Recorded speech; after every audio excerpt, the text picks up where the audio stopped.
So, ich sitze jetzt mit dem Florian und der Florian hat ein Spiel geschrieben, einfach so.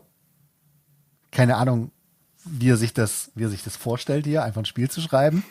Alien Zoology nennt sich das Ganze. Ein wunderbarer Zungenbrecher, werde ich noch ganz oft drüber stolpern. Florian, möchtest du ganz, ganz kurz zusammengefasst sagen, was ist denn Alien Zoology? Ja, sehr gerne. Erstmal herzlichen Dank, Tobi, dass ich hier sein darf. Das freut mich sehr. Ja, Alien Zoology ist eigentlich ein Pile of Shame-Projekt gewesen. Es war auch gar nicht als Spiel gedacht am Anfang, sondern ich wollte einfach ein bisschen was runtermalen und bin dann irgendwann über das Kit-Bashen oder Toy-Bashen gestolpert, also sich günstige Spielzeug Tiere und Dinos zu nehmen, die auseinanderzusägen und wieder zusammenzukleben. Und dann ist Alien Zoology entstanden. Ich beschreibe das immer ganz gerne so als Mischung aus Jules Verne und Pokémon. Also man spielt einen exzentrischen Zoologen und durchreist die ganze Galaxie, um möglichst alle außerirdischen Tiere und Kreaturen einzusammeln für den eigenen Zoo. Und im Zoo kann man dann auch die Kreaturen ausstellen und die dann auch selber mit auf die Jagden nehmen und die hochleveln, genau. Das Ganze ist vor allem ein Solo-Tabletop. Genau, ne? also wir haben jetzt, die Open Beta ist jetzt online gegangen, letzte Woche in Englisch und Deutsch, und es ist jetzt zunächst Solo, dass man sozusagen gegen die KI spielt, gegen die Kreaturen selbst. Ich habe aber dann vor, in der Vollversion auch einen Multiplayer-Modus reinzubauen. Wie das dann genau aussieht, müssen wir dann mal schauen und so, aber es ist sozusagen gar nicht so sehr PvP, also man spielt nicht gegen die andere Bande, sondern es geht eher darum, wer fängt die Kreatur. Ja. Wobei, also ich will noch nicht zu viel vorgreifen, aber nachdem ich die Regeln gelesen habe, ein PvP-Modus wäre definitiv auch lustig. Noch mehr Chaos. Kreatur gegen Kreatur. Ja, Dann wären wir genau. vollends bei Pokémon. Das könnte auch funktionieren, ne? Also auch schon, wie gesagt, ich spinne jetzt ein bisschen rum, aber dass man da auch mehrere Kreaturen auf dem Spielfeld hat, die sich dann auch, wenn man das richtig anstellt, auch gegenseitig attackieren könnten. Und also wie gesagt, jetzt gerade ist es noch Solo, aber schauen wir mal, was wird. Ja. Ich glaube, bevor wir ganz ins Spiel reingehen, ich würde ganz gern kurz über dich selber sprechen, weil wir kennen uns jetzt ja schon so ein bisschen länger. Genau, ja. Der Florian hat für mich schon, war tatsächlich einer der ersten von meinen Bier- und Brezelmalern, die für mich Miniaturen bemalt haben. Damals zur Corona-Zeit, das weiß ich noch, hast du mir die Mythos-Miniaturen angemalt. Und zwar richtig, richtig genial. Ich gucke mal, ob ich noch irgendwelche Bilder auspacken kann. Ansonsten verlinke ich einfach das Video, wo ich das Spiel auch vorgestellt habe. Und genau, du bist dann irgendwie, ich weiß jetzt nicht, wie lange du jetzt schon arbeitest an Alien Zoology, aber du bist auf jeden Fall jetzt irgendwie vor ein paar Wochen irgendwie einfach mal so, hey, übrigens, Leute, ich habe hier so ein Spiel und da startet jetzt die Open Beta und dann hatten wir kurz drüber gesprochen, da so einen kurzen Podcast oder ein kleines Video drüber zu machen, weil ich es eine super spannende Idee fand und sowieso gerade so ein bisschen diesen Weird Alien Thema ziemlich drin bin, weil ich All Tomorrows gelesen habe und einige Videos dazu geschaut habe. Können wir auch gerne nachher noch mal kurz drüber sprechen. Und jetzt hast du aber irgendwie noch kurz in einer halben Woche irgendwie gefühlt die Übersetzung ins Deutsche gemacht, ne? Also Genau. Also es ist tatsächlich das ganze Projekt, das waren jetzt inklusive Malen und Basteln, was natürlich zuerst kam, und dann habe ich geschaut, wie kann ich die Figuren einsetzen und was kann man eigentlich machen. War es, glaube ich, ungefähr ein Vierteljahr nur, also 3 Monate. Genau, das ging jetzt alles relativ zügig, aber ja, die Übersetzung, das waren dann schon lange, lange Nächte. okay. 3:30 morgens Ich oder hoffe, das ist jetzt nicht nur wegen dem Video so arg beschleunigt. Aber man sieht es auch bei dir so ein bisschen im Hintergrund, was heißt ein bisschen, ne? Also man sieht, du bist definitiv ein Bastler. Und das ist auch, wenn man beim Florian mal auf seinem Instagram vorbeischaut, Titus Painting Genau, war's, ne? korrekt. Ja. Ja, verlinke ich natürlich in der Videobeschreibung unten. Schaut da unbedingt vorbei. Der Florian hat echt einen sehr speziellen Stil irgendwie und auch also fand ich immer schon sehr cool, weil du sehr vom Standard weggehst und sehr viel eben selber bastelst, selber baust. Was ich damals, als wir uns kennengelernt haben, hast du sehr viel auch Kings of War Armeen gebaut. Ich erinnere mich da an so eine Pilzarmee. Ah ja. Genau. Ja, Ja. also schaut da auf jeden Fall rein. Das ist mega cool und ich finde, es passt natürlich da sehr, sehr gut ins Konzept, dass du entsprechend jetzt auch so ein Spiel hier gemacht hast, wo es schon sehr, sehr, sehr stark ums Basteln geht. Aber du kannst gern auch mal erzählen, wie da überhaupt so der Gedankengang bei dir war. Also woher kommt es, dass du sagst, okay, ich möchte jetzt ein eigenes Spiel machen? Was war die Inspiration so richtig für Alien Zoology? Ja, ich bin jetzt, weiß ich nicht, 25 Jahre oder noch länger im Hobby und ich habe halt noch nie selber ein Spiel geschrieben. Das heißt, es war sozusagen immer im Hinterkopf, dass ich das irgendwann mal machen möchte. Und ja, Kings of War ist vielleicht ein ganz gutes Stichwort, weil bei Kings of War kann man ja diese Multibases bauen und dann auch so kleine Dioramen bauen. Und da habe ich auch schon angefangen, als ich Kings of War gespielt habe, mit so Spielzeugfiguren was zu machen. Also Schleichfiguren oder halt auch die günstigeren aus dem Euroshop. Ne, dass man dann einfach eine große Figur in der Mitte setzt und ein bisschen kleinere Figuren drumrum baut und so. Ne? Also das war schon irgendwie da. Aber wie gesagt, es war nicht als Spiel geplant. Meine Freundin hat zwei Neffen, die sind 10 und 14 und ähm, der Vater von denen hat auch so ein bisschen so Hobby, also spielt kein Tabletop, aber so Rollenspiele und solche Geschichten, also hat auch ein Faible für Miniaturen und finde das auch alles ganz interessant, was ich mache und also Tabletop generell. Und ich dachte, man könnte die vielleicht so ein bisschen anfixen, vielleicht ein bisschen ins Hobby reinholen und sie sind natürlich große Pokémon-Fans und ich selber, ich spiele jetzt kein Pokémon mehr oder so, ne? Aber Pokémon Rot und Blau, das war schon damals ein großes Ding und auch auf dieser Retro-Schiene. Und ja, es ist, glaube ich, einfach so eine Melange aus verschiedenen Sachen, die so zusammengekommen sind. Und ja, als ich dann ein bisschen mehr Zeit hatte jetzt vor ein paar Monaten, wollte ich einfach wirklich mal den Pile of Shame runterarbeiten und hatte auch mal die Idee, irgendwie was so im Art-Deco-Stil zu machen, Science-Fiction-mäßig, Retro-Science-Fiction, hatte ich überlegt, für Stargrave oder so. Aber ich spiele halt so selten, ne? Also ich spiele vielleicht 2, 3 Mal im Jahr generell, wenn es hochkommt und da sind dann selbst so Regeln wie die Grave-Spiele, also Frostgrave, Stargrave, muss ich auch immer erstmal wieder reinlesen. Und wenn du dann auch mit Leuten spielst, die kein Tabletop spielen und dann irgendwie eine Bande zusammenstellen musst, das dauert halt einen Tag, ne, bis du dann mal alle Zaubersprüche von Frostgrave durchgelesen hast und so weiter und dir was ausgesucht hast und so. Deswegen, ich wollte wirklich eigentlich jetzt ein Spiel machen, was du auch mit Kindern spielen kannst, mit Zehnjährigen, was sie verstehen und wo du halt keine große Vorbereitung brauchst. Ne? Und ja, das kam dann sozusagen alles so ein bisschen zusammen und das Schreiben selber ging dann auch relativ zügig, wie gesagt, also 3 Monate. Dann war es dann da, so wie es jetzt, also wie gesagt, ist noch nicht fertig, ist die Open Beta, aber ich denke, man kann da schon ein bisschen mit rumdaddeln. Genau. Da kann man definitiv einiges mitmachen. Ich meine, ich habe hier gerade das Regelwerk offen, das sind trotzdem 80 Seiten. Ich meine, ein großer Teil davon sind tatsächlich Karten, die man ausdrucken kann. Ja, sehr cool. Aber einfach, ja, also wie das Ganze aufgemacht ist und sowas. Das ist schon, also ich bin sehr beeindruckt. Und ich habe ja schon einiges jetzt gesehen mittlerweile in meinen paar Jährchen, aber ich bin definitiv sehr beeindruckt. Und ich würde auch vorschlagen, wir steigen einfach mal direkt ins Spiel ein, weil ich glaube, das ist das, was die Leute am allermeisten interessiert, so wie das Ganze denn aussieht. Du hast ja schon erwähnt, ein Spiel, das quasi man mit einem Zehnjährigen spielen kann, würde ich auch zustimmen, dass es sehr leicht im Einstieg wirkt. Einfach weil es nicht Mechaniken überladen ist. Und mal gespannt, ob das so jetzt funktioniert. Ich sehe es auf jeden Fall, ja. Du siehst es, okay, alles klar. Man sieht nicht exakt den Bild, das ist nicht schlimm. Okay. Also ihr seht hier das Titelbild und hier auch nochmal hier die wunderschönen, teilweise jeweils gesourcten Miniaturen. Ein paar erkenne ich sogar. Diese Nonne hier, die kommt mir sehr bekannt Ja, ich glaube, vor. das ist Reaper Bones Black oder so, kann das sein? Bei manchen weiß ich es gar nicht. Der vorne mit dem Helm, das ist, glaube ich, eine Ü-Ei-Figur, die ich mal auf so einer Zinnfigurenmesse in Kulmbach aus so einer Grabbelkiste mitbekommen habe und so. Dann aber auch viele so Northstar-Sachen, ne? Also jetzt die Miniaturen selbst, jetzt nicht die Tiere, sondern die Menschen, ne? Viel gecrashed. Ja, genau.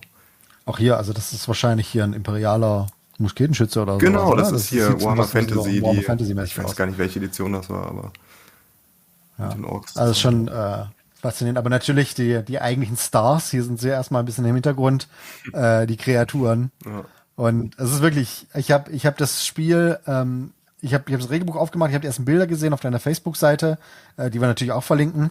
Da kann man sich auch ein bisschen austauschen zum Spielen und so. Und musste auch sofort an All Tomorrows einfach denken. Ich weiß nicht, ob das so vielen Leuten tatsächlich ein Begriff ist. Das wurde in letzter Zeit bei YouTube ziemlich gehypt, weil da ein paar sehr viel geklickte Videos dazu aufgeploppt sind. Das ist eine, ja, ich will nicht sagen Kurzgeschichte, aber eigentlich eher sehr, sehr kurzer, fiktive Menschheitsgeschichte. Aber jetzt nicht im Sinne von ein paar hundert Jahre, sondern eher so ein paar Milliarden Jahre. Und da geht es sehr viel um Genmanipulation, Evolution, Weird Creatures. Ich will da gar nicht so sehr ins Detail gehen, weil das ist ein ganz eigenes Loch, in das man da sich versenken kann. Ich kann es sehr empfehlen, es einfach mal sich anzuschauen oder ein Video dazu anzuschauen. Verlinke ich auch gerne noch was dazu. Aber da habe ich eben wieder diesen Kontakt zu diesem strange Alien Creature Zeug gesehen und war sofort fasziniert. Und wir, würde ich sagen, orientieren uns jetzt erstmal einfach an dem Aufbau vom Regelbuch. Gerne. Ihr seht, wie gesagt, alles auf fantastisch Deutsch übersetzt. Ich habe auch beim Drüberlesen, ganz ehrlich, keine Ahnung, wie du das gemacht hast. Für mich ist das Hexerei. Aber wir starten ganz einfach erstmal mit dem, was man braucht. Das glaube ich, relativ schnell drüber. Du benutzt ein paar interessante Würfel. Würde mich tatsächlich interessieren, also man sieht es jetzt schon in der Inhaltsangabe, ja? Man braucht W10, okay, ja, W5 und W50. Das hat es einen bestimmten Grund, dass du also man halbiert hier in den meisten Fällen ein W10 oder ein W100 oder bei W50 kann man zwei W10 kombinieren und die dann auch wieder halbieren. Aber hast du da einen Grund, in die Richtung zu gehen? Es ist also jetzt kein spielmechanischer Grund. Ich wollte einfach gern mal ein W10 würfeln. So, ich spiele keine Spiele mit dem W10 und habe aber welche und wollte das gerne ausprobieren. Der W5 ist dann quasi das W3. Also wenn du einen W6 hast, brauchst du auch ein W3.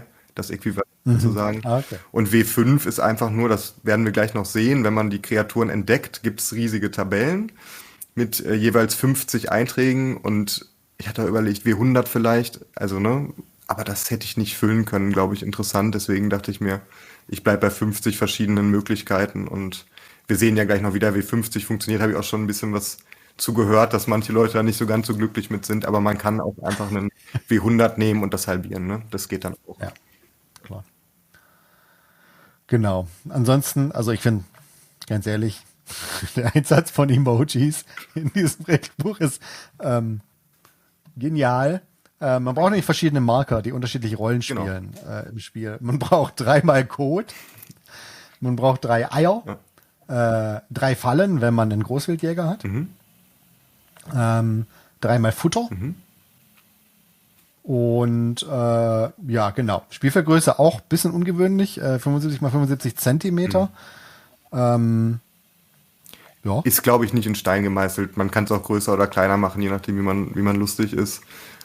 Ich glaube, es funktioniert auch größer oder kleiner. Ich wollte es halt irgendwie so gestalten, dass man es wirklich zu Hause in der Ecke spielen kann, dass man jetzt nicht riesen viel Platz braucht. Ja. Ja. Und generell natürlich, also wenn man schon mal einen Tabletop gespielt hat, dann hat man wahrscheinlich die meisten Materialien schon da. Die Tokens sind natürlich auch was, das wunderbar sich anbietet, das selber zu basteln. Oder man nimmt Pappmarker oder irgendwas, je nachdem. Aber ich glaube, wenn man schon bei so einem Spiel ist, dann ist man, glaube ich, sowieso schon ein bastelaffiner Mensch. Und dann will man bestimmt auch die Tokens selber basteln. Ja. Also Eier und die Codemarker, das kannst du ganz einfach machen mit ein bisschen Modelliermasse. Ne? Also ich habe sowieso immer, wenn ich irgendwas modelliere oder Lücken fülle oder so, hat man ja meistens was über. Da mache ich einfach eine Kugel, leg die in der Ecke und dann hast du schon ein Ei. Ne? Musst du noch anmalen. Ja. Und so eine Wurst. Musst nur noch anmalen. Ja. Bei einem Ei kannst du es dann Kinder machen lassen. Das ist wunderbar. Genau. Genau. Dann ansonsten relativ Standard. Das Ganze ist zollbasiert. Und hier werden auch die Würfel erklärt, wie du sie dir gedacht hast. Wie gesagt, W10 ist selbsterklärend. W5 ist einfach halbierter W10 mit Aufrunden bei krummen Zahlen. Ja. Und W50 kann man entweder über so eine Tabelle hier abbilden oder man macht es über einen W100, wenn man das hat. Haben ja viele auch Rollenspieler und sowas. Also W50 ist einfach, so wie ich mir das gedacht hatte, einfach 2 W10. Erst würfelst du die 10er-Stelle und dann würfelst du die Einer-Stelle und addierst es am Ende. Ja. Genau. Und dann die Grundmechaniken, die Grundwerte sind auch jetzt nichts irgendwie Revolutionäres. Das ist aber garantiert halt auch nicht so gedacht, dass man da irgendwie so einen Gehirnspagat hinlegen muss. Einfach Bewegungswerte, Attackenwerte, Schießenwerte. Man würfelt immer mit einem W10 gegen die Werte, wenn man sie testen muss. Es ist ja auch direkt in den Stats wiedergegeben. Bei einer Attacke, bei einer Nahkampfattacke brauchst du halt bei einer 6+6 oder höher mit dem W10 und so weiter. Unterschiedliche Fähigkeiten interagieren da damit, unterschiedliche Aktionen interagieren da damit. Auch das ist, wie gesagt, jetzt nichts Spezielles. Spezieller wird's tatsächlich, wenn es in die Richtung Aktionsmechaniken geht. Es wird abwechselnd aktiviert zwischen den Jägern oder wie nennst du es? Expeditionsteam. Das Expeditionsteam, genau, das wird ja jetzt nicht zwangsläufig oder eigentlich idealerweise gar nicht auf Töten gejagt, sondern es soll ja eingefangen werden. Und es werden immer abwechselnd Mitglieder des Expeditionsteams aktiviert und dann das Monster oder das Alien und dann wieder ein Charakter aus dem Team und hin und her und her, bis die alle durchaktiviert sind. Und eine Aktivierung auf der Seite des Expeditionsteams besteht daraus, dass man sich bewegen kann und eine Aktionskarte aktiviert. Genau. Und das ist so ein bisschen, das fand ich, das war das erste, wo ich gemerkt habe, das ist dann doch irgendwie auch noch was, noch ein kleiner extra Kniff irgendwie fürs Spiel, weil man hat, das kann man hier weiter unten sehen, ich hoffe, ich finde es direkt, wir haben hier, wie gesagt, zum Ausdrucken verschiedene Aktionskarten sind in dem Regelbuch dabei, die kann man sich einfach rausdrucken, ausschneiden, auf Pappe packen und jeder der verschiedenen Charaktere, die man auswählen kann zum Expeditionsteam, sind es immer 3 Aktionskarten. Genau. Ne? Und da kann man sich zu Beginn der Runde, sucht man sich eine davon aus und macht dann auch, also eine pro Charakter und macht dann auch so einen kleinen Aktivierungsstapel. Genau, so wie in der Reihenfolge. Entschuldigung, ja. Genau, ja. Wie man das von Summoners kennt, von Conquest, sowas ist, ganz ehrlich, eine meiner Lieblingsmechaniken in allen Tabletops sind Aktivierungsstapel, weil ich finde das so eine schöne Mischung aus, man hat wirklich eine abwechselnde Aktivierung, aber gleichzeitig nimmt man viel von diesem Paralysis-Potenzial, was man oft hat, wenn man jedes Mal komplett auswählen kann, wen man aktivieren will, packt man direkt an den Anfang und muss halt einfach sich vorentscheiden und dann mit der Entscheidung leben im späteren Spielverlauf. Also das ist eine ziemlich coole Sache. Mit dem Alien funktioniert es dann ähnlich. Ne? Da werden bloß die Aktionskarten, die das Alien hat, das hat eigene Karten, gehen wir gleich drauf ein, wird dann zufällig zusammengestellt, der Stapel. Das heißt, das bewegt sich auch immer in seiner Aktivierung und muss dann noch eine Karte ziehen und die entsprechend so abhandeln. ist es. Vielleicht noch ganz kurz zu den Karten. Ich bin eigentlich, wenn ich Tabletop spiele, kein großer Kartenfan. Ich mag das eigentlich, wenn es schön klar ist und ich nicht so viel Gedöns drum rumliegen habe. Aber die Idee mit den Karten war natürlich auch Pokémon. Ne? Also Pokémon-Karten, die wir damals auf dem Schulhof die gespielt haben. Und ursprünglich wollte ich auch die so ein bisschen so aufbauen wie so eine Trading Card. Ne? Dass du immer noch so ein kleines Bildchen hast und so. Ich muss mal schauen, vielleicht dann in der Vollversion, aber ist vielleicht ein bisschen schwierig mit dem Text dann noch und so. Mal sehen, ja. Aber genau, das ist sozusagen der Gedankengang dahinter gewesen. Lustig. Ja, also ich finde es eine tolle Entscheidung, weil es wirklich, es macht also ich verstehe, dass das Spiel simpel sein möchte und das ist es auch definitiv. Aber ich finde, die Karten geben dem Ganzen noch so ein bisschen was extra und sie machen vor allem die Charaktere auch spezieller, weil das ist sowas, das ich zum Beispiel ein Problem, das ich oft so ein bisschen habe mit so Spielen wie Frostgrave oder Stargrave oder wie auch immer die ganzen Graves heißen, da hast du ja auch deine Crew dabei. Ja. Da hast du meistens deinen Chef dabei, deinen Magier oder deinen Captain, der ein paar extra speziellere Fähigkeiten, Aktionen und sowas hat. Und der Rest ist halt die reguläre Crew. Und die unterscheiden sich halt in den meisten Fällen durch minimale Stat-Unterschiede, die sogar, je nachdem, welches von diesen verschiedenen Spielen du spielst, durch die Würfelmechanik gar nicht so wahnsinnig viel auffallen. Also wenn ich ein W20 werf, dann ist eine Stärke von 1 oder 2 mehr oder weniger nicht wirklich signifikant. Und ich kenne diese Art von Kartenmechanik, das kenne ich auch zum Beispiel aus so Spielen wie Nemesis, wo du eigentlich alles mit diesen Aktivierungskarten abhandelst. Da entscheidest du auch mit Hilfe der Karten, was dein Charakter in dieser Runde macht. Und das gibt denen irgendwie wirklich so einen ganz eigenen Charakter dann wieder, so eine eigene Identität, sodass sie wirklich ihre Rolle ausfüllen können, für die sie gemacht sind. Ja. Und ich habe natürlich von vornherein schon komplett die Struktur, die du hier aufgebaut hast mit dem Regelbuch, komplett ignoriert. Lass uns, so wie das Regelbuch vorgesehen hat, erstmal über die Kreaturen sprechen. Ja. Weil, wie gesagt, die sind die Stars. Und ich finde es auch sehr schön, dass du hier direkt Work-in-Progress-Bilder mit reingepackt hast. Genau, das sind einfach Schnappschüsse gewesen von Basteltisch und Maltisch. Also da habe ich jetzt nicht großartig für die Kamera also wie sieht man ja auch da hinten mit dem Senfglas und so, mit Mickey Mouse hinten drauf. Genau, aber ich dachte, es ist vielleicht gar nicht so schlecht, mal so zu sehen, wie die gebastelt sind. Ne? Also, dass man das mit der Handsäge habe ich jetzt gemacht, einfach sich die Figuren auseinandersägt, was auch verboten viel Spaß macht. Also ich war ein bisschen überrascht, ja. Und dann habe ich sie zusammengeklebt. Manchmal ist es ein bisschen schwierig gewesen, habe ich ja auch als Hobby-Tipp damit reingeschrieben. Ist auch so ein Tipp, das war für mich so ein Game-Changer nach, weiß ich nicht, 15 Jahren Hobby, hatte ich noch nie von gehört. Und zwar einfach flüssigen Sekundenkleber nehmen, reichlich, dann die Teile zusammendrücken und dann Natron drauf streuen. Das wird innerhalb von Sekunden bombenfest, wird ein bisschen warm, muss man aufpassen, dass man sich nicht verbrennt manchmal. Aber wenn es dann getrocknet ist, kannst du es einfach zurückschnitzen und wenn es doof aussieht, ein bisschen Modelliermasse drüber machen. Ich habe bei manchen Figuren auch noch, siehst du da unten links bei diesem Typen mit den Ohren, noch so ein bisschen Strukturfarbe gibt's ja auch hier von, weiß ich nicht, verschiedenen Firmen, wo du ein bisschen Sand drin hast oder so. Einfach um die Textur so ein bisschen aufzubrechen. Und manchmal hast du auch einfach, ich meine, das sind billige Spielzeugfiguren, ne? Da hast du eklige Parts oder was dann nicht so schön aussieht, da kannst du einfach die Soße da drauf klatschen und dann geht das schon, ne? Also, genau. Ja.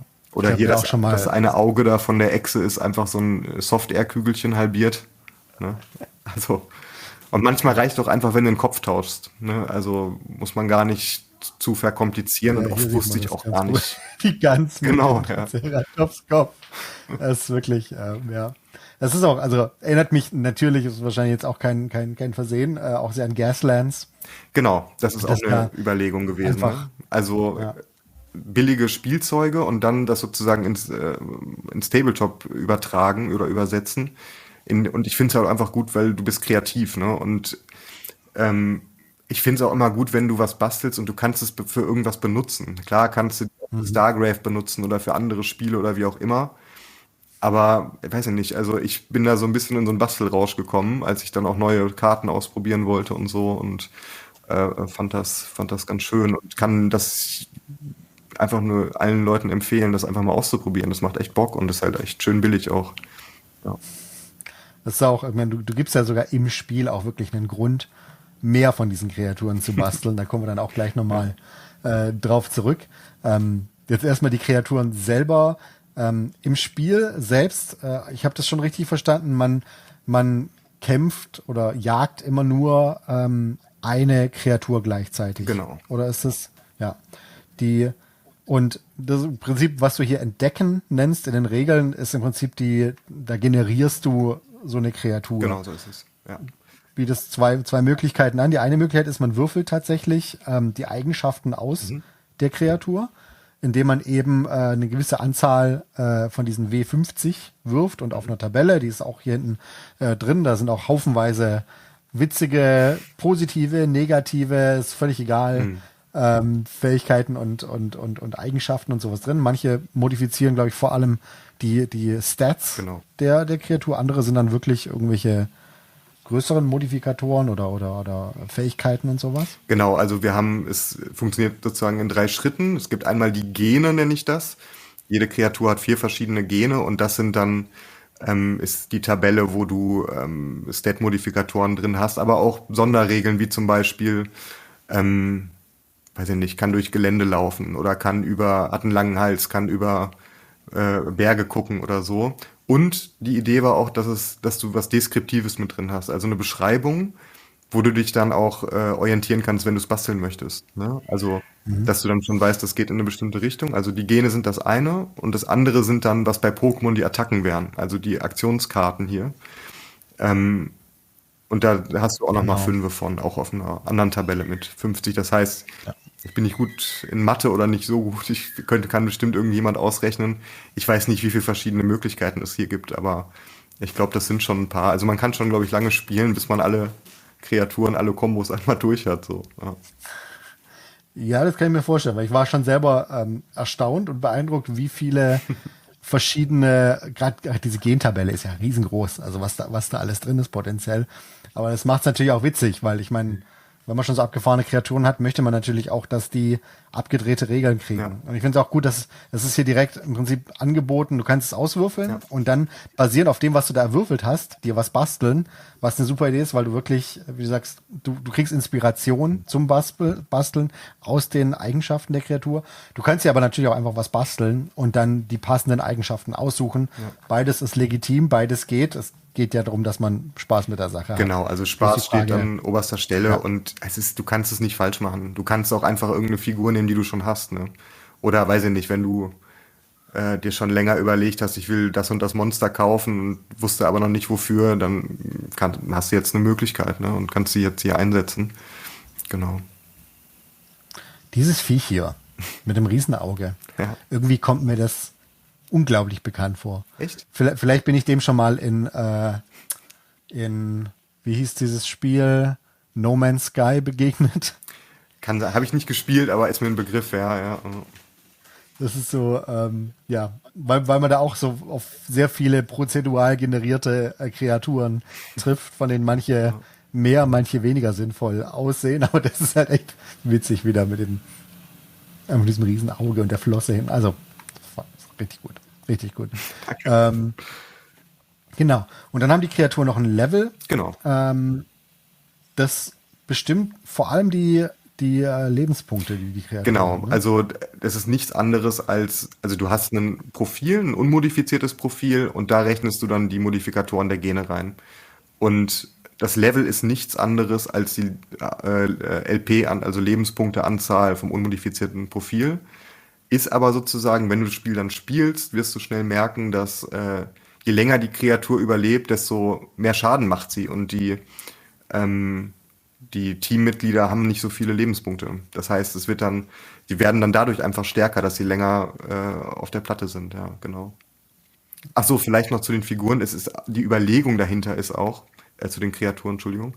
Die Überlegung ist auch, dass du jetzt nicht die stärkste Kreatur unbedingt brauchst, sondern dass es Schwächere gibt, dass es Stärkere gibt, dass es einfach Besondere gibt und klar, wenn du eine schwache Kreatur hast, dann ist die einfacher zu fangen. Ist natürlich auch schön für einen Zoo, hast du die schön im Zoo und kannst die auch leveln und so.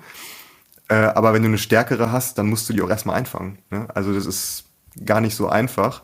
Wir hatten also in der Facebook-Gruppe war jetzt jemand, der wollte es dann mal ausprobieren und hat sich dann einfach mal die stärksten Attacken so die stärksten Aktionskarten zusammengestellt. Der war nach 3 Runden weg. Ne? Also das kann passieren. Was nicht ganz so schlimm ist, selbst wenn du ausgeschaltet wirst, kommen wir gleich noch zu. Aber du hast immer die Möglichkeit auch von der Kreatur, der du begegnest, selbst wenn du sie nicht fängst, Gene mitzunehmen oder Aktionskarten mitzunehmen. Genau.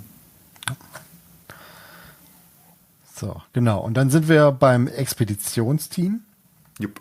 Und ja, das ist deine Bande, die du zusammenstellst. Und ich habe ja schon angesprochen, so ein bisschen der Vergleich auch mit Frostgrave und solchen Sachen, dass du im Prinzip einfach ein Team hast, wo quasi einer der Chef ist und die restlichen kommen mit. Ich glaube, ganz so stark ist der Unterschied hier tatsächlich nicht zwischen den einzelnen Charakteren, so was die Fähigkeiten und sowas, die haben alle unterschiedliche Fähigkeiten, die sich mit den Aktionskarten äußern vor allem. Und hier und da noch mit einer kleinen Extra-Regel, wie zum Beispiel, dass der Ranger, wenn du einen Ranger dabei hast, dass der noch eine extra Bewegung machen darf zu Beginn des Spiels. Und dann haben die aber eben entsprechend unterschiedliche Aktionskarten. Man nimmt sich einen Zoologen mit. Genau. Das ist der Anführer der Bande sozusagen. Und dann darf man sich, da war ich mir nicht ganz sicher, was die tatsächliche Anzahl der Leute angeht, die man mitnimmt. Sind es immer 5? Es sind immer 5, genau. Sind immer 5. Es sind immer 5. Ja, Du hast diese 4. das Expeditionsteam besteht aus 5 Mitgliedern. Ja, genau. Super, Tobias. So aufmerksam liest du, ja. Sehr gut.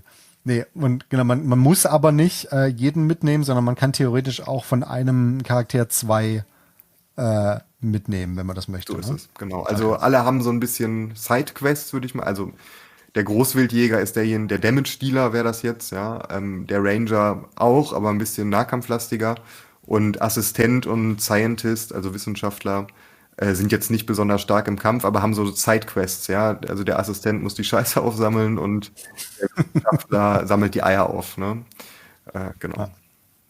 Also sind ganz klar auch so sind Support-Charaktere eher so ein bisschen, auch mit den Fähigkeiten, die sie haben. Ich meine, ich hoffe, ich kann es noch korrekt zuordnen, der Wissenschaftler hat sehr viele Fähigkeiten, die dir erlauben, die Aktionskarten des Monsters vorher anzuschauen. Genau.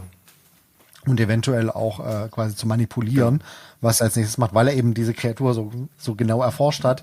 Der Assistent ist so ein bisschen, der kann, wenn es hart auf hart kommt, kann der einfach die Aufmerksamkeit des Monsters auf sich Genau, lenken. also der muss die Scheiße aufsammeln und wenn er wieder was fressen, wenn er dann eine Signalfackel zündet und so und kann auch einen Stein werfen, also nochmal ein bisschen mehr Chaos stiften. Ja. Genau, aber wie gesagt, dieses Einsammeln der Eier und des Codes ist im Long Run gar nicht so unwichtig, weil du damit, da kommen wir dann später am Ende auch noch zu, deine eigenen Kreaturen züchten kannst. Ja, da wird es dann auch nochmal richtig spannend.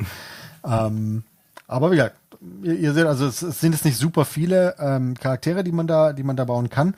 Ich denke mal, wenn es das Spiel lang genug gibt, dann wird es da auch deutlich Potenzial, auch noch hier und da auch mal noch zu erweitern. Mhm. Genauso, wenn es dann in Richtung dem Biom geht, in dem das Ganze stattfindet. Das ist ja auch sogar hier schon im Regelbuch angesprochen, das Spielfeld oder das Terrain.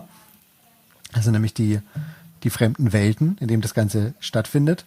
Du hast jetzt hier für die Grundversion oder diese Beta ist ein Biom entsprechend enthalten. Das ist so eine Savanne ist, glaube ich, das Hauptbiom. Genau, ist eine Savanne. Idee war Safari-Zone von Pokémon. Ja, also da, wo du dann die Kreaturen fangen kannst. Aber ich plane schon auch dann irgendwie nochmal andere Sachen reinzubauen, wie zum Beispiel, weiß ich nicht, Unterwasserwelt. Ja, also 20.000 Mal mit dem Meer.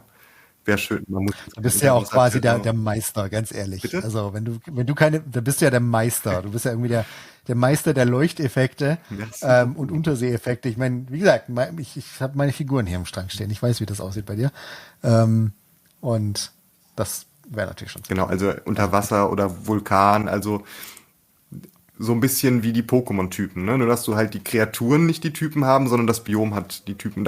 Ich weiß noch nicht genau, wie es dann wird, aber ich könnte mir vorstellen, dass du dann verschiedene Geländeregeln auch hast, dass es dann wirklich auch anders zu spielen ist. Oder dass du auch vielleicht andere Gentabellen oder andere Aktionskarten hast. Ne? Mal sehen, wie es dann wird.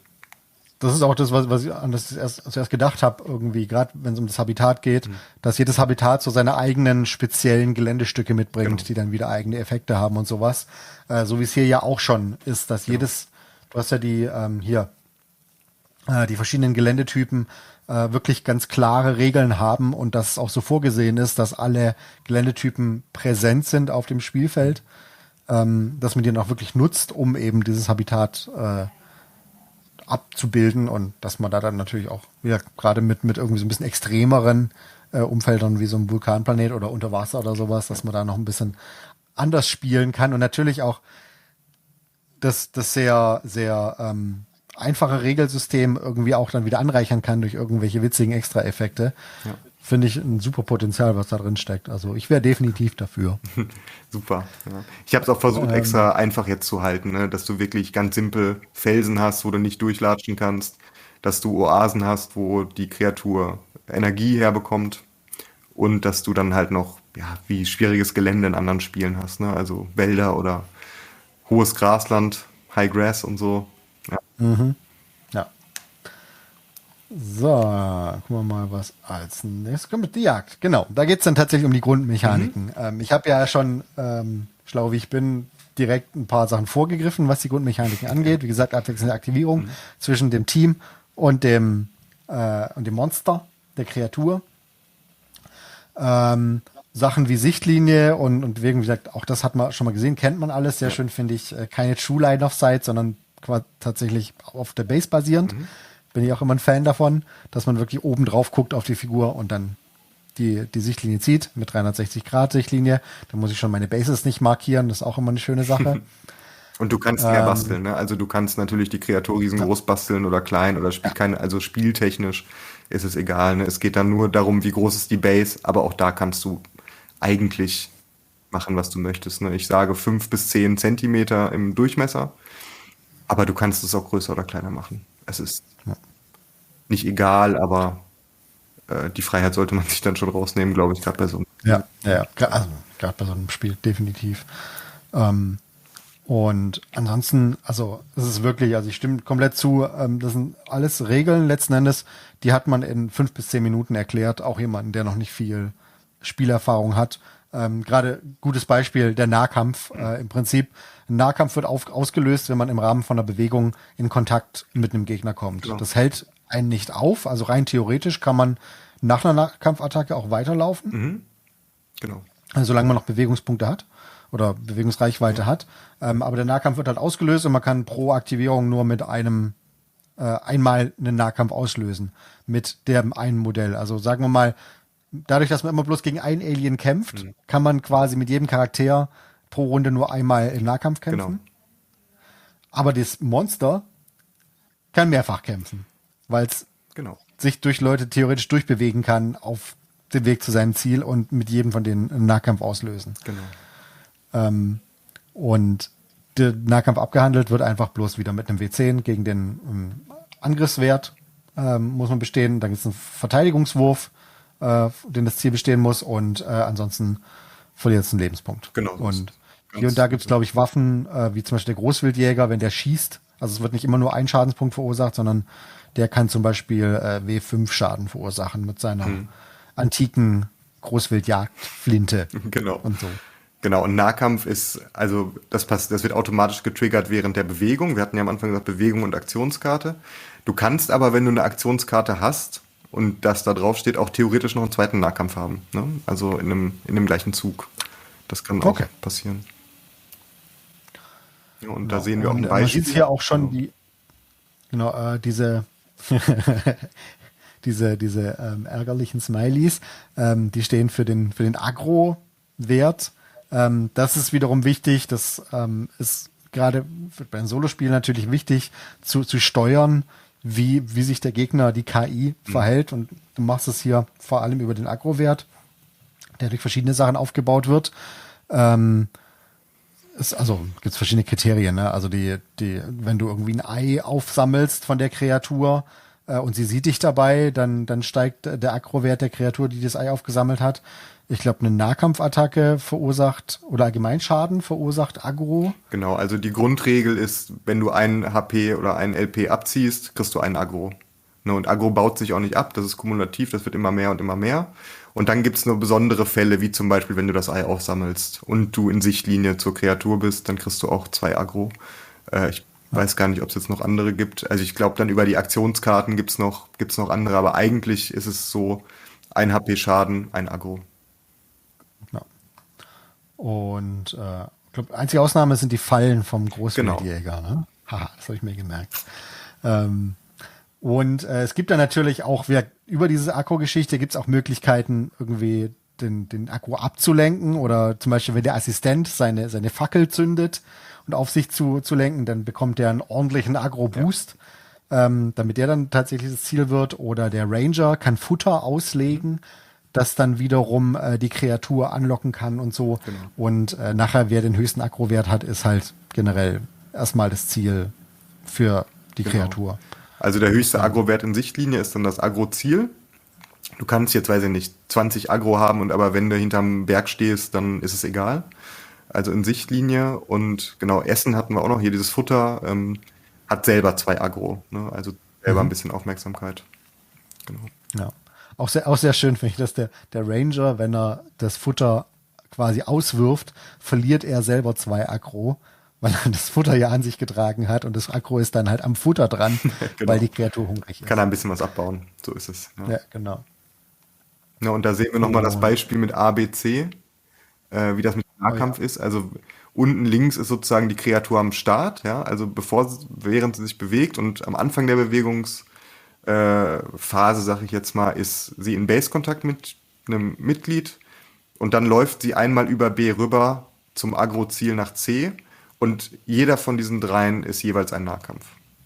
Genau, also man muss ein bisschen managen und immer schauen, dass man nicht zu viele Leute zwischen Agro-Ziel und der eigenen und der Kreatur hat, weil sonst trampelt die da drüber und dann hast du die ganzen Nahkämpfe. Und es klingt nicht viel, 1 HP, ne, Schaden, aber dadurch, dass die Kreatur so oft aktiviert und die Leute nicht ganz so viele Lebenspunkte haben, kann das schnell in die Hose gehen, sag ich mal. Ja. Genau. Und dann sind wir schon bei den Markern, auch mit schönen Beispielen hier von selber gebastelten Markern. Ja, schon erwähnt, der Code, der wird vor dem Spiel ausgelegt. Genau. Der ist tatsächlich wichtig für den Assistenten, weil der muss den aufsammeln und damit kann er dann nach dem Spiel, war das für die Genmarker Genau, das sind die Gene. die Genpunkte? Genau, also da kommen wir dann gleich dazu, wenn es um das Kreaturenzüchten geht. Und genauso mit den Eiern, die werden ausgelegt für den Wissenschaftler vor allem, der die aufsammeln kann, der aber aufpassen muss, dass er nicht zu viel Aggro auf sich zieht, weil er eben die Eier klaut. Aber das, was du gemeint hast, diese Sidequest-Geschichten. Und dann gibt's eben Marker für Futter, die der Ranger auslegen kann. Damit kann man auch andere Charaktere heilen, Genau. statt quasi Gegner anzulocken, weil die dann einfach einen leckeren Kuchen essen und dann geht's ihnen wieder besser. So ist es. Und dann gibt's noch die Fallen von dem Großwildjäger, die kann er auch einfach auslegen. Dadurch, dass man ja über den Aggro-Wert so ein bisschen auch steuern kann, wie sich eine Kreatur bewegt, Genau. kann man auch in ihren Weg eine Falle legen und die Kreatur, wenn sie mit der Falle in Kontakt kommt, bleibt stehen und kriegt einfach einen Schaden. Genau. Ja. Also alles auch sehr simpel, aber man merkt, finde ich, direkt so ein bisschen, also in Kombination wird das dann auch jetzt nicht irgendwie so ein komplettes, stumpfes Runterwürfelspiel, sondern es geht sehr viel auch um Positionierung. Wie locke ich das Viech an? Wo locke ich es hin? Wie verhindere ich, dass es auf die falschen Leute geht und so weiter. Das ist schon, also gut, Spieldesign. Merci. Genau. Und dann haben wir noch verschiedene Ressourcen. In dem Fall haben wir noch Energie. Das braucht die Kreatur Genau. für bestimmte Aktionskarten. Die werden automatisch dann ausgegeben oder aufgebaut, je nachdem, was die Karte sagt. Und wie gesagt, der Agro-Wert macht man dann mit einem Würfel einfach. Genau. Also Energie sammelt die Kreatur, Aggro sammelt das Team. So Ja. simpel. Ja. Und Energie kriegst du einfach dadurch, dass du jetzt in dem Habitat in der Savanne in den Oasen stehst, also in den Teichen, sag ich mal. Wenn die da einmal rüberlatscht in der Bewegung, kriegst du automatisch eine Energie. Ansonsten über Aktionskarten nur. Das heißt, man muss auch oft ein bisschen schauen, dass gerade wenn die Kreatur Aktionskarten im Deck hat, die Energie benötigen, dass man sie jetzt vielleicht nicht unbedingt die ganze Zeit über die Oasen zieht, ne? Mit dem Aggro. Ja, das wäre gut.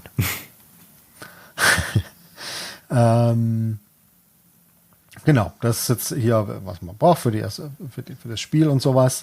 Da müssen wir jetzt, glaube ich, nicht drauf eingehen, wer wie anfängt mit Initiative und sowas. Das ist alles erstmal bekannt. Genauso mit der Kreatur, habe ich ja schon gesagt, für die Kreatur gibt es einfach diesen Aktionskartenstapel, der generiert wurde, wenn die Kreatur entdeckt wird. Das heißt, es ist immer zufällig, welche Fähigkeiten die Kreatur hat.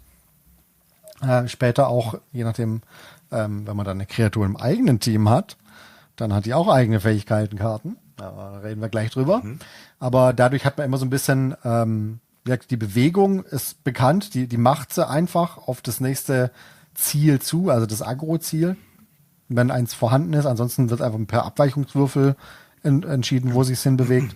Und die die Karte gibt dann halt im Prinzip die Varianz dazu. Da sind halt auch gute, schlechte Sachen dabei und so weiter. Auf jeden Fall viel Chaos dann. Ja, das ist so wie wir es haben wollen. Genau. Und ja, genau, da gehen wir jetzt auch nicht so sehr drauf ein. Genauso Zug des Expeditionsteams, es sei denn, du meinst, da ist was super Wichtiges noch, was man noch erwähnt haben sollte. Vielleicht diese Fluchtgeschichte, also anstatt sich zu bewegen, können Assistenten und Wissenschaftler auch sich für die Flucht entscheiden. Ja. Hat eigentlich nur den Vorteil, dass die gesammelten Eier und Codemarker safe sind.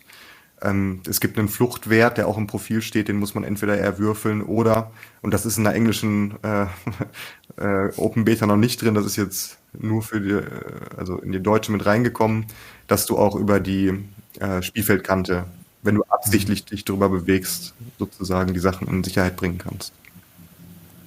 Ja, das ist so ein bisschen so die Situation, wie man auch teilweise bei Frostgrave oder sowas hat. Du hast die Schätze, du schleppst sie mit dir rum und du merkst, okay, das läuft dir überhaupt nicht gut, aber du willst noch was mit nach Hause nehmen, dass das Ganze nicht doch irgendwie so ganz umsonst war. Ja. Genau, das ist nämlich wichtig, weil nach der Jagd wird die Beute gesammelt und die Beute ist in dem Fall Kot und Eier. So wie das halt ist, ne? Und wir hatten ja schon gesagt, für Code bekommt man ein zufälliges Gen der Kreatur, der man begegnet ist. Also es ist wirklich auch wichtig, welcher Kreatur man begegnet ist, weil man ihre Fähigkeiten sozusagen extrahiert damit. Und mit den Eiern kriegt man eine zufällige Aktionskarte von der Kreatur. Genau. Und da wird's dann, also bis zu dem Punkt hatte ich gelesen und habe gedacht, cool, witzig, schnelles, kleines Monster-Hunter-Spiel und immer wieder neue zufällige Monster und sowas.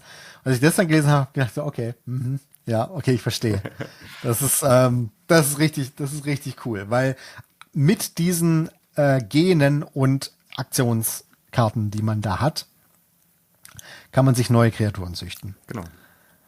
Und die kann man beliebig kombinieren. Dafür braucht man den Zoo. Also erstmal ist es so, dass man die Kreaturen, die man bekämpft, muss man nicht töten, sollte man vielleicht nicht auch unbedingt töten.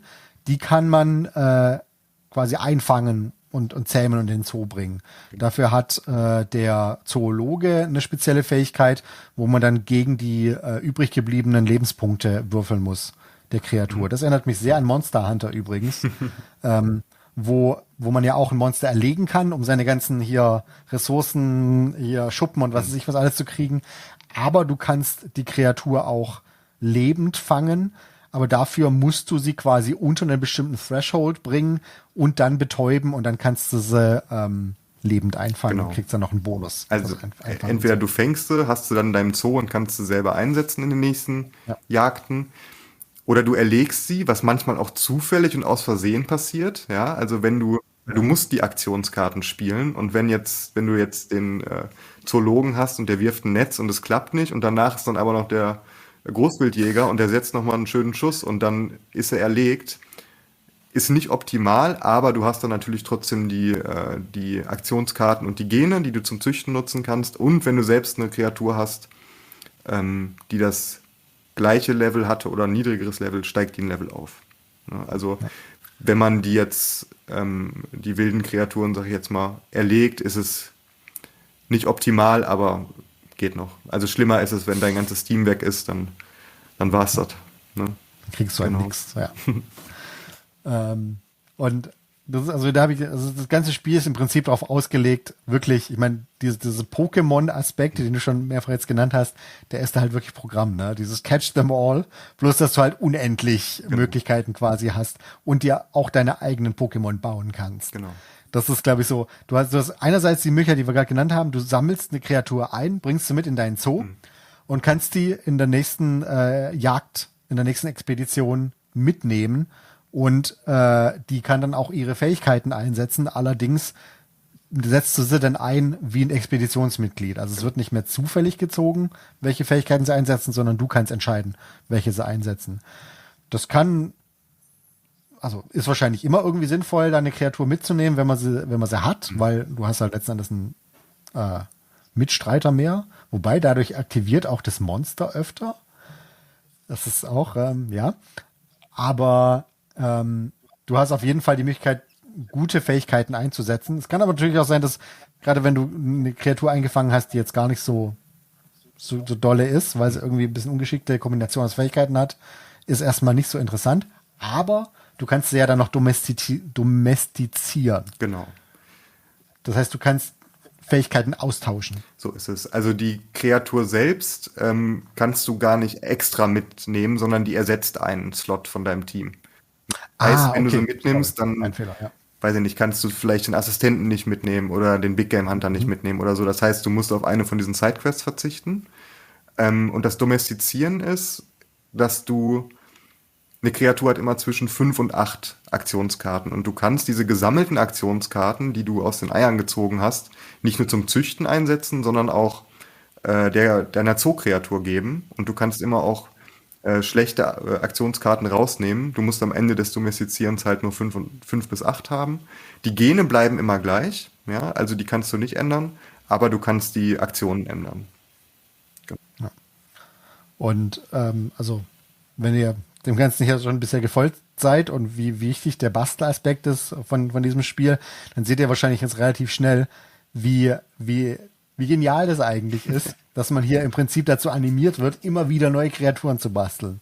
Weil man sich vielleicht will man sich irgendwie so eine kleine optimale Kreatur zusammenzüchten, die irgendwie die besten Fähigkeiten hat und mit der man dann auch irgendwie die stärksten Kreaturen irgendwie in der Wildnis angehen kann. Vielleicht will man sich aber auch einfach nur so die bescheuertste Kreatur zusammenzüchten, die man sich irgendwie vorstellen kann, die nichts kann, außer dumm rumstehen und keine Ahnung, furzen oder so. Und die sehr, sehr hässlich ist, weil hässlich ist auch ein Gen, das habe ich gesehen, ja.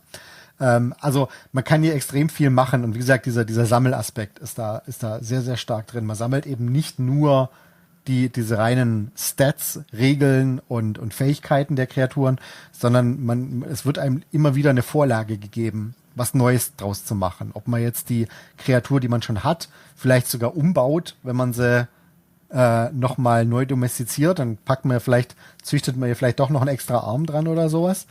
Oder ob man dann wirklich was ganz Neues wieder da draus baut. Da ist einem ja wirklich alles offen gelassen.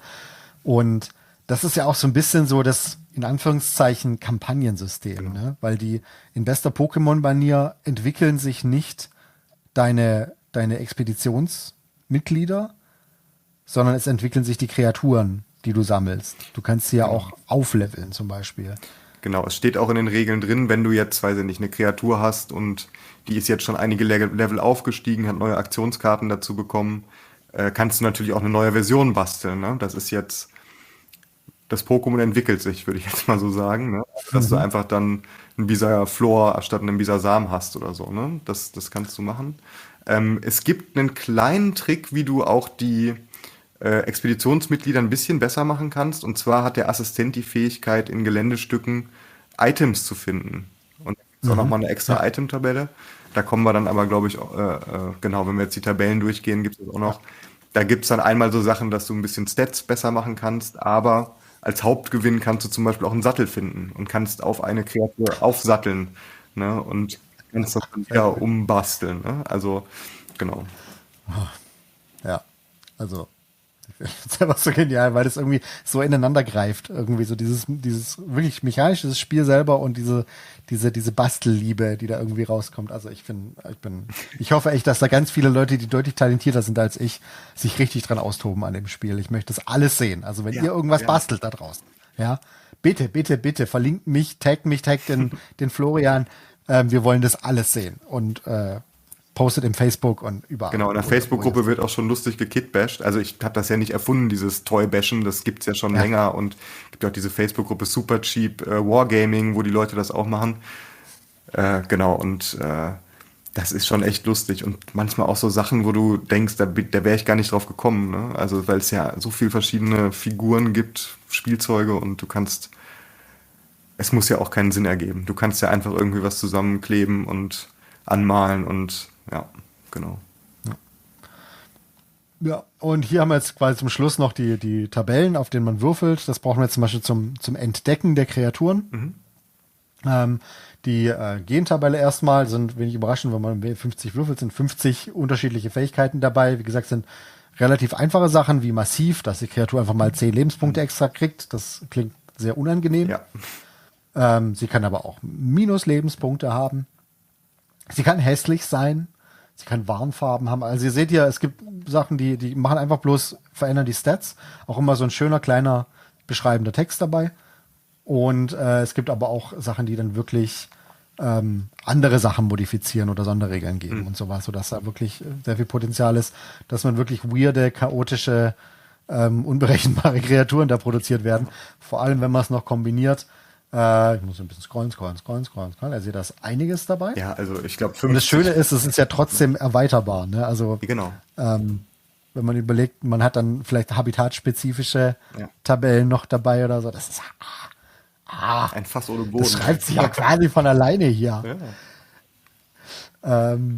Und genau, dann hat man noch die Aktionskarten-Tabellen. Das sind, wie gesagt, die Aktionen, die durchgeführt werden können. Da sind auch wieder einfache Sachen dabei, wie einfach die Kreatur erhält einen Energiepunkt. Aber eben auch andere Sachen dabei, die deutlich mehr Text brauchen, wo die Kreatur dann wirklich irgendwas Spezielles macht. Oder vielleicht sogar ein Ei legt. Beziehungsweise nicht ein Ei legt, sondern ein Baby schlüpft. Dann kann man schlüpfen noch mal das Baby basteln, ne, zu jeder Kreatur, wenn du die entsprechende Aktionskarte hast. Ja. Das ist so, das ist, glaube ich, das Einzige, was wahrscheinlich ein bisschen schwierig ist teilweise, der Abstand zwischen, okay, ich generiere diese Kreatur und ich kann sie dann auch spielen. Und deswegen hast du ja quasi auch das Umgekehrte vorgeschlagen, dass man sagt, okay, man bastelt eine Kreatur und gibt der dann die passenden Stats. Es ist natürlich auch möglich, dass man einfach eine Kreatur nimmt und dann würfelt, was diese Kreatur kann. Auch das ist theoretisch machbar, weil ich denke mir schon manchmal so, okay, je nachdem, wie schnell man bastelt, ist man da wahrscheinlich erstmal eine Weile beschäftigt. Genau, also man muss es auch alles nicht zu katholisch sehen. Ne? Ich habe einfach drauf losgebastelt und hatte dann, weiß ich nicht, 10 Figuren oder so und habe dann einfach zum Testspielen mal random gewürfelt und habe ungefähr das genommen, was passt. Also wenn da jetzt jemand dabei war, der hatte das Gen Langhals, dann nimmst du halt einen mit dem langen Hals. So, ne? Oder, weiß ich nicht, ein Vogel, der kann fliegen oder so. Ne? Also man muss das jetzt nicht alles, what you see is what you get, bis zum letzten Millimeter rund, sondern es soll einfach Spaß machen. So, ne? Das ist Obwohl so ein riesen Tyrannosaurus, der dann plötzlich sich in die Luft erhebt und stürzt. Kannst du auch machen, ne? Also. Das ist ja das Schöne, das fand ich schon immer toll, auch gerade an miniaturenagnostischen Systemen, dass man sich auch an die Beschreibung von der Fähigkeit nicht 100% halten muss, solange man irgendwie so den Geist der Fähigkeit umsetzt. Also ob jetzt der Tyrannosaurus sich in die Luft erhebt und mit seinen kleinen Ärmchen flattert, durch die Gegend flattert, oder ob der halt einfach bloß sehr, sehr weit springt. Ist alles drin. Ne? Man muss halt ein bisschen Kopfkino laufen lassen, aber das hilft sogar so ein bisschen bei der Immersion und irgendwie, dass man sich so ein bisschen in das Spiel reindenkt. Dieses Kopfkino-Element war auch ein bisschen die Idee, ne? Bei diesen Aktionskarten, dass einfach, auch wenn es sehr simpel ist, aber dass du einfach ein bisschen wie so ein Film hast, der da abfährt, ne? Weil es ist auch einfach voll viel, was passiert, kannst du gar nicht beeinflussen. Das ist einfach sehr chaotisch teilweise. Und aber ja, einfach ein lustiger Film, den man sich dann anguckt. Ne? Ist schön, dass ich auch direkt die Furzen-Fähigkeit gefunden habe. Die hatte ich wusste nicht, ob es die wirklich gibt, aber auch sehr schön. Ich glaube, die ist auch gar nicht Führt so dazu, dass nur Assistenten gegen die Kreatur kämpfen können für eine Runde. Ja. Weil die sind es gewöhnt. Die müssen ran. Die Armen. Die müssen. Man hat so ein bisschen das Gefühl, du hast irgendwie Erfahrung als Assistent. wissenschaftlicher Mitarbeiter oder so. No comment, ey. Gut. Genau. Dann haben wir hier eben, wie gesagt, auch hier mega viel Auswahl, was die Karten angeht. Und dann haben wir das Ganze hier nochmal entsprechend zum Ausdrucken, zum Ausschneiden und so weiter. Und damit sind wir dann auch hier, genau. Haben wir auch direkt nochmal die Fähigkeiten, habe ich ja vorhin schon mal kurz gezeigt, von den einzelnen Charakteren, haben wir auch schon drüber gesprochen. Einige von denen können einfach schießen, Schaden machen auch, aber sie haben immer noch irgendwelche Supportfähigkeiten, die man wählen kann. Selbst der Großwildjäger macht nicht nur Schaden, sondern der kann auch betäuben mit seinem Betäubungsgewehr. Besonders gegen Kreaturen mit hoher Verteidigung ist das ganz gut, weil es dann erfolgreich ist, wenn die Kreatur den Dev-Test besteht. Also damit kannst du einfach ein bisschen Zeit kaufen und nach hinten raus werden dann manche Aktionskarten der Kreatur nicht gespielt, was auch immer von Vorteil sein kann. Ne? Ja. Wichtig auch bei den Aktionskarten, genau, das ist noch so ein Ding, die werden quasi durchrotiert. Das heißt, eine Karte wird aufgedeckt, die kommt dann auf einen extra Stapel und erst wenn alle Karten verbraucht sind, wird wieder ein neuer Stapel gemischt quasi mit den Karten. Es ist aber nicht so, dass die immer die gleiche Reihenfolge haben, ne, die Karten. Genau, also du hast Runden und das ist und wirklich, Züge. dass die zufällig immer so. Genau, und in jeder Runde, eine Runde endet immer dann, wenn die letzte Aktionskarte des Teams gespielt wurde. Selbst wenn die Kreatur noch verdeckte Karten hat. Und dann, wenn die Runde dann vorbei ist, werden alle Karten der Kreatur wieder gemischt und wieder verdeckt auf den Stapel gelegt. Ja.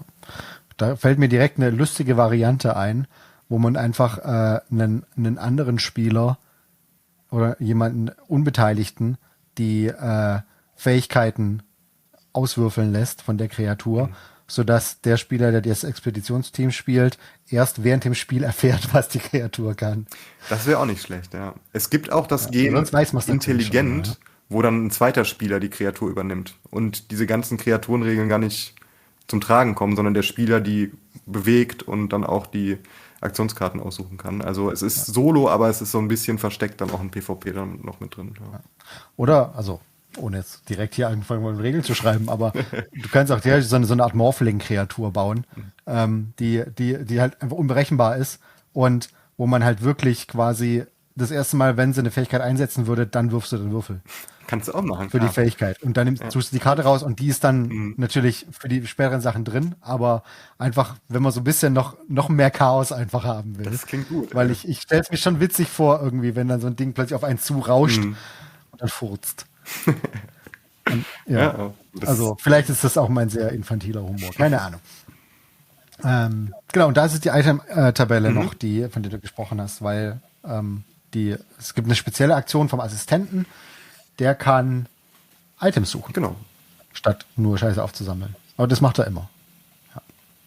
Genau, du kannst ein Item pro Jagd finden, wenn du Glück hast. Ne? Ist auf einer 8+, wenn du in einem, ich glaube 8+ war es, wenn du in einem Geländestück stehst und dann nach der Jagd würfelst du aus, was du gefunden hast. Das ist nur W10. Genau, und das sind dann so Sachen wie, du kriegst einen Level-Up, ja? Also das Sonderbonbon ist hier der Zuckerwürfel. Oder du hast ein bisschen Stat-Modifikatoren, so Single-Use-Geschichten. Dann gibt's, glaube ich, noch für die verschiedenen Klassen jeweils eine Karte, die besser gemacht wird. Also zum Beispiel der Wissenschaftler guckt sich dann, also der hat, ich weiß gerade nicht, wie es heißt, aber dass du dir die oberste Karte anschauen kannst vom Kreaturendeck und wenn du möchtest, kannst du sie nach unten legen und mit der Seite der Enzyklopädie kannst du dir das ganze Deck anschauen und eine eigene Reihenfolge legen. Ne? Oder der Big Game Hunter macht W10 Schaden anstatt W5 und solche Geschichten. Ne? Ja. Oder dass du dich mehr bewegen kannst mit den Stiefeln oder wie gesagt der Sattel, den wir eben schon angesprochen hatten. Ja. Und auch dafür gibt es wieder schöne Karten. Also da kann man sich alles immer schön zurechtlegen, hat die Übersicht und so. Also ist alles wirklich sehr, sehr gut gemacht. Dann Glossar. Und das ist, Ja, genau. Sogar, weißt du, macht er hier in 3 Monaten kurz ein Spiel und dann packt sogar ein Glossar rein. Das kriegen manche großen Studios nicht hin. Genau. Und vieles, also gerade wenn man eine Kreatur generiert, benutzt man dann entsprechend auch so einen Bogen und sowas. Genau. Also das, ja. Auch alles dabei. Alles komplett und eine Zusammenfassung. Alter. Muss sein. War gar nicht so einfach, das alles auf die Seite zu klatschen, aber ich weiß nicht, ob ich was vergessen habe, aber ja. Ja, aber also ich glaube, es wird auch für mich auch so ein bisschen zusammenfassend einfach sehr gut gemacht. Also ich bin wirklich beeindruckt, weil ich glaube, das ist so, ich sage das auch öfters, der Gedanke, so ich sollte mal mein eigenes Spiel machen, den hat, glaube ich, irgendwie fast jeder Tabletopper oder auch Brettspieler irgendwann mal. Und bei 99,9% scheitert es relativ schnell einfach daran, dass man merkt, oh, das ist ja schon, also das ist ja nicht einfach. Und das ist also man muss dann auch wirklich einige Abstriche machen und so, darf sich irgendwie nicht zu sehr verrennen und so Ziel im Auge behalten, diese ganzen Geschichten und das ist, deswegen habe ich dann einen riesen Respekt davor, wenn jemand das wirklich dann auch durchzieht und wenn dann sowas witzig Kreatives irgendwie noch dabei rauskommt, dann, also ganz ehrlich, wie gesagt, ich freue mich schon total drauf, was da so alles draus entsteht, noch aus dem Ganzen und also wie gesagt, nochmal hier mein Aufruf, Leute, macht es. Ich teilt es mit mir. Ich teile auch gerne Sachen auf Instagram und sowas, dass da noch mehr Leute sehen. Super, danke. Ich freue mich da total drauf und werde mal gucken. Ich bin wieder kein Meisterbastler und auch kein Meistermaler, aber mal gucken. Ich hatte sowieso schon vor einiger Zeit, ich habe mir mal so einen ganzen Schwung billige Dinosaurier gekauft. Perfekt. Weil ich lustigerweise auch irgendwie kurzzeitig mit einem Freund zusammen die Idee hatte, irgendwie so ein Toy-Bashing-Spiel zu machen. In dem Fall mit hier so Dino-Rider-Dinosauriern. Aber dadurch habe ich jetzt haufenweise Dinosaurier, die in der Schublade versauern. Und mal gucken, vielleicht kommen da ja ein paar witzige Kreaturen dabei raus. Ich bin gespannt. Ne? Und liebe Leute, gebt gerne Feedback. Also ist wie gesagt eine Open Beta und wenn ihr jetzt merkt, da sind bestimmt Kombinationen drin, die sind einfach imbar. Die kannst du, also die sind zu krass. So, oder die wie sagt man, brechen das Spiel, ne? Oder also das nicht funktioniert, dann sagt gerne Bescheid, ne? Oder wenn euch was einfällt, wo ihr denkt, das würde Sinn machen oder Sinn ergeben. Es gibt zum Beispiel eine Aktionskarte Verstecken, das hatte jemand vorgeschlagen aus der Alien Zoology Facebook-Gruppe. So, und fand ich cool und habe ich dann versucht, irgendwie mit reinzubauen. Also, ne, gerne immer Feedback geben, was euch gefällt, was euch nicht gefällt und dann bin ich gespannt, was dann alles noch in die Vollversion reinkommt. Ja, ich auch. Ja, ich bin auch sehr gespannt, was da noch kommt. Falls ihr übrigens das Spiel mal in Aktion sehen wollt, genau. Keine Ahnung, ob und wann ich dazu komme, auch meinen Spielbericht zu bringen. Wenn ich es irgendwie schaffe, dann würde ich das sehr, sehr gerne machen. Aber bis dahin schaut gerne mal rein bei Cat's Eye Entertainment. Auch ein guter Freund des Kanals. Und der hat nämlich schon einen Spielbericht produziert zu Alien Zoology. Den verlinke ich selbstverständlich auch hier und in der Videobeschreibung, auch oben bei den beim Info-Button findet ihr das dann auch nochmal. Da könnt ihr gerne reinschauen. Muss ich selber noch machen, habe ich gerade eben erst erfahren. Ja, ist auch bin auch ganz sehr gespannt frisch noch. Also, genau. Sehr cool. Ja, das freut mich total. Also wenn sowas dann so schnell auch Anklang cool. findet, Ja, ist super. eine sehr gute Sache. Genau, das war's jetzt erstmal von meiner Seite. Lieber Florian, vielen, vielen Dank, dass du dir die Zeit genommen hast. Danke für die Einladung und dass wir darüber gequatscht haben. Ja, war mir eine große Freude. Ja, wie gesagt, die ursprüngliche Intention war, dass ich eigentlich mehr über All Tomorrows sprechen wollte. Ja. Aber nachdem ich die Regeln gelesen habe, habe ich dann, nein, so viel Zeit dem Spiel wie möglich geben. Und wenn ihr euch All Tomorrows mal anschauen wollt, dann macht das. Auf jeden Fall. Verlinke ich auch mal 1, 2 Sachen noch in der Videobeschreibung. Ja. Aber ganz ehrlich, das Spiel, schaut euch erstmal das Spiel an, es kostet nichts. Genau. Ach übrigens, genau, wollte ich mal noch fragen, gibt es irgendwelche Monetarisierungspläne eigentlich dann dafür?